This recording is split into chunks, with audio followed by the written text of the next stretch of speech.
Assalamualaikum warahmatullahi wabarakatuh, teman-teman semuanya. Balik lagi ke channel Santri Sakti. Teman-teman semuanya, baginda Rasulullah SAW bersabda, beliau mengatakan kepada para sahabat beliau, kata Nabi, wahai sahabat-sahabatku, maukah aku tunjukkan suatu amal kepada kalian, yang mana jika kalian mengerjakannya, Allah akan menghapuskan dosa-dosa kalian dan Allah akan meningkatkan derajat kalian. Maka sahabat menjawab, tentu ya Rasulullah, kami mau. Maka baginda Rasulullah SAW bersabda, amalannya yaitu menyempurnakan wudhu di waktu-waktu yang tidak kita sukai, yaitu seperti di waktu ketika dingin atau sangat dingin banget ya. Maka teman-teman semuanya, kadang kebiasaan kita ini malas ketika dingin kita mau wudhu, atau kita cuma ambil bagian-bagian yang rukun-rukun saja. Padahal itulah waktu-waktu yang sebenarnya meningkatkan derajat kita, menghapuskan dosa kita di hadapan Allah SWT. Dan tahukah antum di mana tempat terdingin di dunia yang tercatat sebagai tempat terdingin di dunia sampai bahkan minus 40 sampai 60 derajat Celcius, padahal minus 0 derajat itu sudah bisa beku gitu. Nah, dan seperti apa videonya, ulasannya, jangan lupa tekan tombol subscribe dan ikuti terus video ini. Antum jangan lupa like, komen, dan share ke teman-teman kalian semua. Jazakumullah khairan katsiran. Cek videonya. Meski benua Antartika disebut sebagai wilayah terdingin di muka bumi ini, namun ternyata benua tersebut bukanlah satu-satunya tempat terdingin di dunia. Dikutip dari Life Science, Rabu 25 bulan 1 2023, penghargaan kota terdingin di dunia diraih oleh kota Yakutsk, Rusia. Terletak di Siberia, salah satu wilayah terdingin dan berpenduduk paling jarang ini menjadi rumah bagi sekitar 336.200 orang. Banyak diantaranya bekerja untuk Alrosa, yaitu sebuah perusahaan yang menjalankan tambang berlian di kota.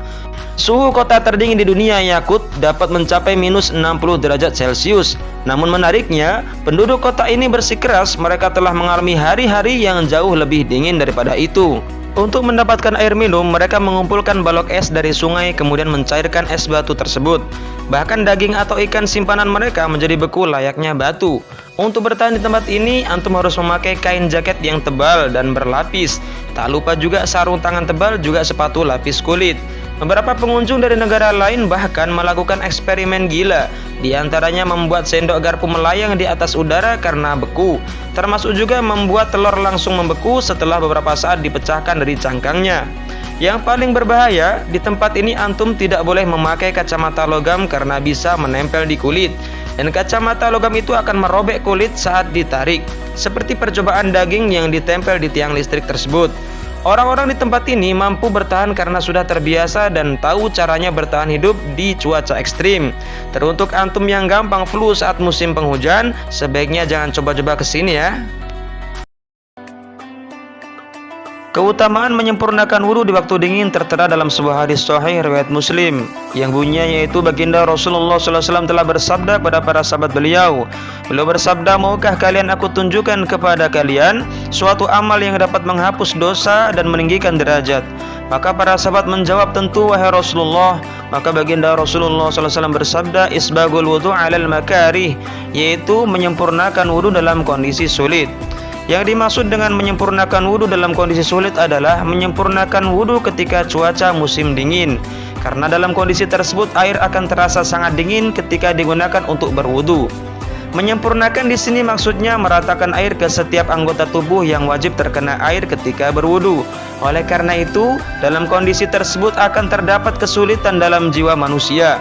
Apabila seseorang tetap menyempurnakan wudhu dalam kondisi tersebut, maka hal ini menunjukkan atas kesempurnaan imannya.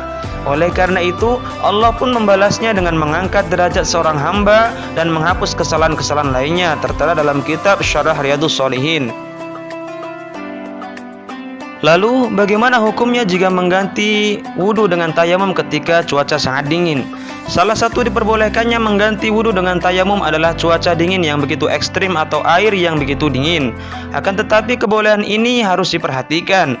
Syekh Wahbah Az-Zuhaili dalam kitab beliau Al-Fiqih Islami mengatakan bahwasanya kebolehan tayamum karena cuaca dingin yaitu bila dikhawatirkan terjadi kerusakan atau resiko besar pada dirinya jika bersuci dengan air, dan juga bila tidak ditemukan alat untuk memanaskan air. Bahkan ulama mazhab Hanafi membatasi kebolehan tayamum karena cuaca dingin atau air yang dingin bila dikhawatirkan meninggal atau akan mengalami cacat dan gangguan pada sebagian anggota wudunya jika terkena air yang dingin itu.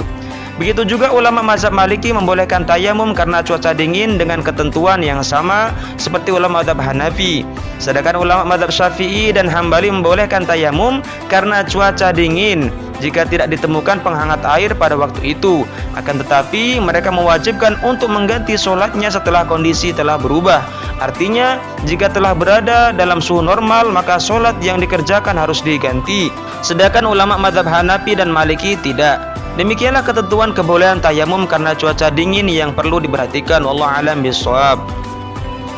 Syekh Maulana Yusuf Al-Kandahlawi, seorang ulama terkemuka di India, beliau mengatakan manusia ini kalau mereka ini ibadah dengan sebetul-betulnya, dengan menaati perintahnya Allah SWT, menjauhi larangannya Allah SWT, maka manusia ini punya derajat bahkan bisa mengalahkan para malaikat yang ibadah terus menerus.